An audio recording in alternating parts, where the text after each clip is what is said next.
Yeah, well, on everybody. It's Meshach doing a quick review. I'm in Jamaica. I had to hit y'all with the Wagwan real quick. Doing a review of the Starlink. So jumping right in, the app is where we'll spend most of the time to do this review. Shows you if you're online, calculates your orientation, helps you and lets you constantly communicating with you what's going on with the satellites. One great feature right here is the obstructions feature, and it lets you know if you're being obstructed from the view of the satellite to make sure your dish is getting a good connection to the satellite. I thought this was an awesome feature off rip, and makes it a really intuitive process for setting it up.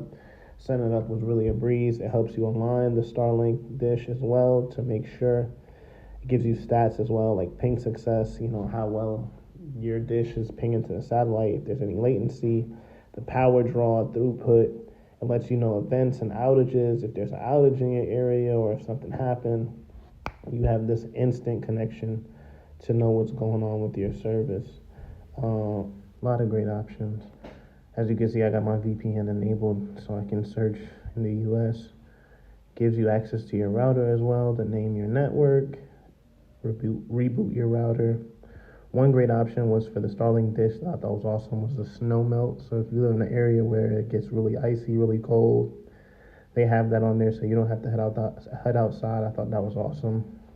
You can program software updates for what time you need to. There's also a sleep schedule, and you can reset the obstruction map to make sure, it's reading correctly. Bunch of support options, setting it up. But honestly, like I said, setup is fairly simple. It's not really a setup video, but it's really simple, to be honest. Like, it comes with a set of instructions. It's literally just plugging in some things. So focusing in on this as well too. Shout out to Starlink for their response to Hurricane Melissa. I thought it was really dope. They gave free service, if you haven't heard the news, to those affected by Hurricane Melissa, partnered with a company out here called Flow, and they getting people some free service for this month so they can reach their loved ones and just have connection to this outside world during this crazy time. You can order things as well.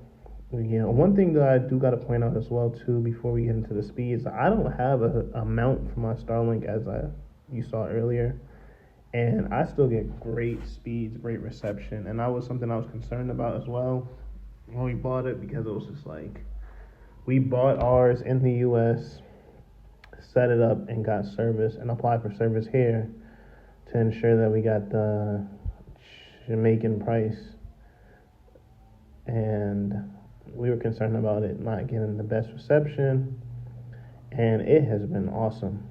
So right here, this test result was a little slow, and I think being that there's so many people using the network right now, partnering with Flow, like I mentioned earlier, for the hurricane, it has moments where it kind of maybe fluctuate a little bit, not completely drop necessarily, but just have a little bit of connection issues, or it's been a adjustment period for it, I guess you can say, because prior to the hurricane, we've had great reception. And then here it is, I ran the test again, and you'll see the difference in performance.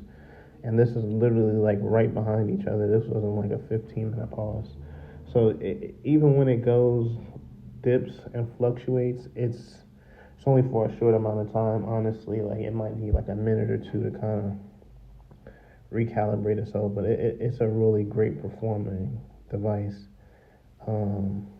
And I'm not just saying that. As you can see, I'm a new YouTube page. I'm not sponsored. It's no reason for me to exaggerate. I'm just giving my honest feedback as a user. Here's just some quick comparisons for you to see for yourself, how the speeds stack up to the normal users in the US.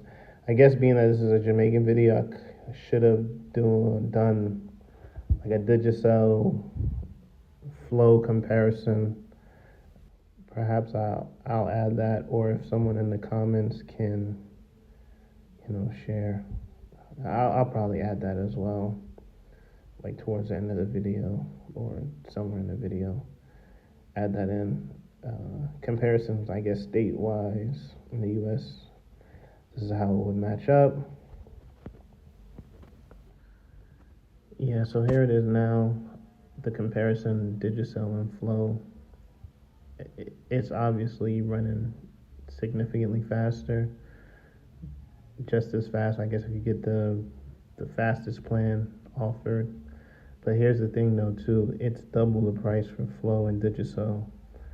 It is 7,000 JMD a month for me. That's right, 7,000 JMD for these speeds, which converts to US about $40 a month, $45 a month. It's honestly unbeatable. We use it every day. My wife uses it to shop. My son uses it for school. Every day he has school virtually.